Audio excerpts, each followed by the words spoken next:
नमस्कार मंडळी. आशू फूड कट्ट्यामध्ये तुम्हा सर्वांचं पुन्हा एकदा मनापासून स्वागत. थंबनेलवरून तुम्हाला आता कळलंच असेल, आजची आपण रेसिपी करतो ती पोहा रेसिपी. प्रत्येकजण म्हणत असेल पोहा रेसिपी काय ही तर एकदम नॉर्मल आहे. पण पोहा रेसिपीमध्ये पाण्याचं प्रमाण जर व्यवस्थित नसेल तर पोहा हा नेहमी फसतो. त्यामुळेच ही रेसिपी आहे. चला तर मग सुरुवात करूया. इथे मी 1 मोठी वाटी पोहा घेतला आहे जाडा, त्याचबरोबर हळद, कांदा चिरून घेतलेला आहे, शेंगदाणे घेतलेले आहेत, जिरा आणि राई, त्याचबरोबर कोथिंबीर देखील घेतलेली आहे बारीक चिरून, हिरव्या मिरच्या, कढीपत्ता. चला तर मग रेसिपीला सुरुवात करूया. इथे जो पोहा घेतलेला आहे हा जाडा पोहा आहे, चाळून घेतलेला आहे. त्यानंतर हा पोहा आपण पाणी टाकून व्यवस्थित असा धुवून घेऊया. पाहू शकता व्यवस्थित पोहा धुवून घ्यायचा आहे.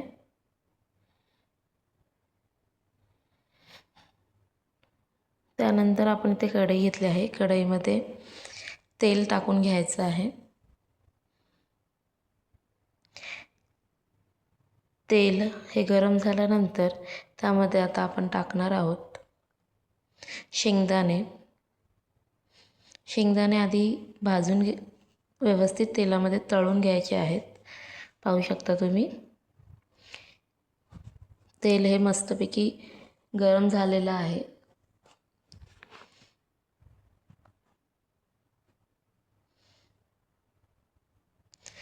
शेंगदाणे व्यवस्थित असे त्यामध्ये तळून घ्यायचे आहेत. गॅस हे स्लो करून, तेल जर व्यवस्थित तापलं असेल तर गॅस स्लो करून शेंगदाणे व्यवस्थित तळून घ्या. तळून झाल्यानंतर हे शेंगदाणे एका बाउलमध्ये आपण काढून घेऊया.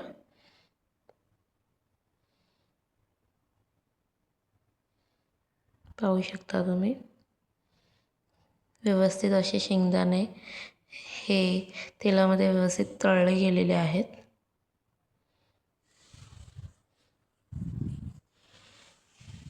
तेल जर जास्त तापलं असेल तर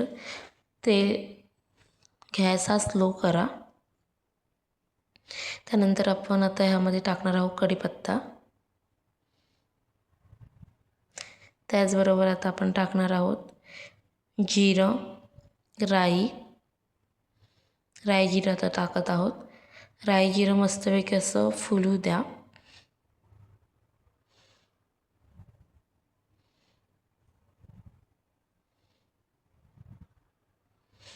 त्यानंतर आता आपण ह्यामध्ये टाकणार आहोत बारीक चिरलेली मिरची. पाहू शकता तुम्ही तेल व्यवस्थित असं गरम झालेलं आहे. त्यामुळे व्यवस्थित मोहरी ही तडतडलेली आहे. त्याबरोबर मिरची देखील मस्तपैकी भाजली गेलेली आहे. पाहू शकता. त्यानंतर आता आपण याच्यामध्ये टाकूया बारीक चिरलेला कांदा. तो देखील व्यवस्थित असा परतवून घेऊया.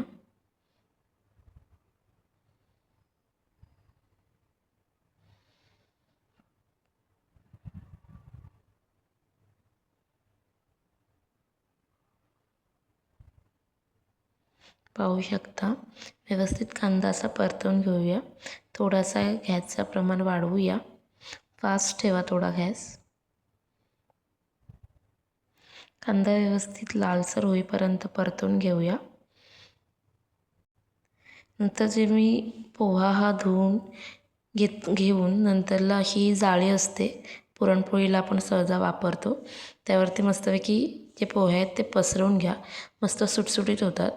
पाणी पूर्णपणे निघून गेलं पाहिजे पोह्यातलं, म्हणून लक्षात ठेवा, नाहीतर पोहा हा भातासारखा होतो.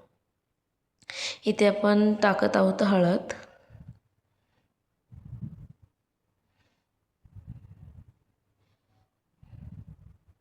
पुन्हा एकदा आपण चमच्याने परतवून घेऊया.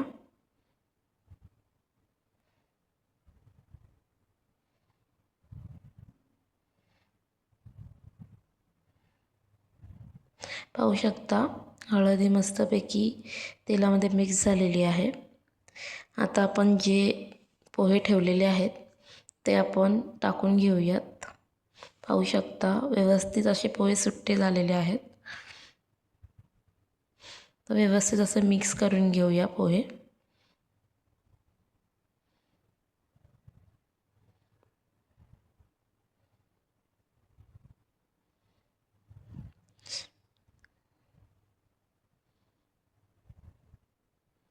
स्वयंपाक करायची सवय असल्यामुळे मला आपोआप भांड्यावरती वाजला जातो.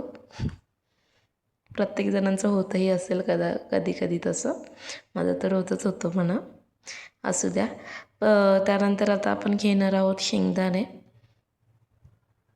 शेंगदाणे मस्तपैकी पोह्यांवरती टाकून पुन्हा एकदा पोहे खालून वरून व्यवस्थित असे मिक्स करूया.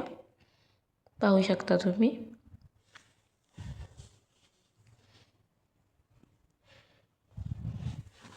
हे बघा व्यवस्थित असे पोहे मिक्स झालेले आहेत. कलर देखील उत्तम आलेला आहे. हळद देखील व्यवस्थित अशी तेलामध्ये मिक्स झालेली आहे. त्यानंतर आपण वरून कोथिंबीर टाकून घेऊया. कोथिंबीर थोडीशी कच्ची आणि थोडीशी हिरवळ असते तशा पद्धतीची आहे. त्यामुळे गैरसमज करून घेऊ नका की ती खराब आहे. थोडीशी कच्ची आणि थोडीशी हिरवळ असते तशामध्ये आहे कोथिंबीर.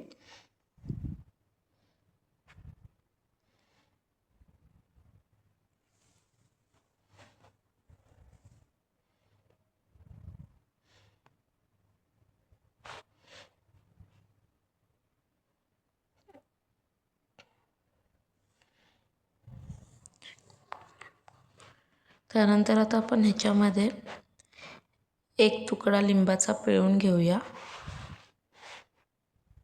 ह्याच्याने गोड आणि आंबट, लिंबाने मोस्टली आंबटपणा येतो. तुमच्याकडे जर थोडेसे गोड हवे असतील पोहे ते देखील छानच लागतात. त्यासाठी तुम्ही थोडीशी साखर ॲड करू शकता. हे प्रत्येकावरती असतं. कुणाला गोड आवडतं, कुणाला नाही आवडत. इथे मी साखर नाही टाकलेली आहे, पण तुम्हाला हवी असेल तर तुम्ही साखर यामध्ये ॲड करू शकता. त्यानंतर चवीनुसार मीठ थोडंसं टाकलेलं आहे. पाहू शकता. पुन्हा एकदा आपण व्यवस्थित असं मिक्स करून घेतलेले आहेत पोहे.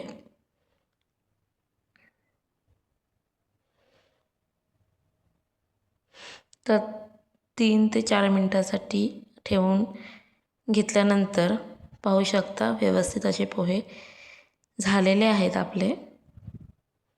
आता हे जे पोहे आहेत ते व्यवस्थित असे मिक्स केल्यानंतर पाहू शकता कोणताही जो पोहा आहे हा व्यवस्थित असा मोकळा झालेला आहे. भातासारखा नाही चिटकला आहे. मला मी एका डिशमध्ये सर्व करून दाखवते. पाहू शकता पोहा व्यवस्थित असा सुट्टा झालेला आहे.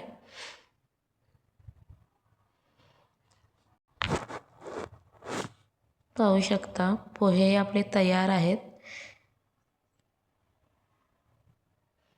मस्त असे मऊसूत आणि लुसलुशीत असे मस्त पोहे तयार आहेत.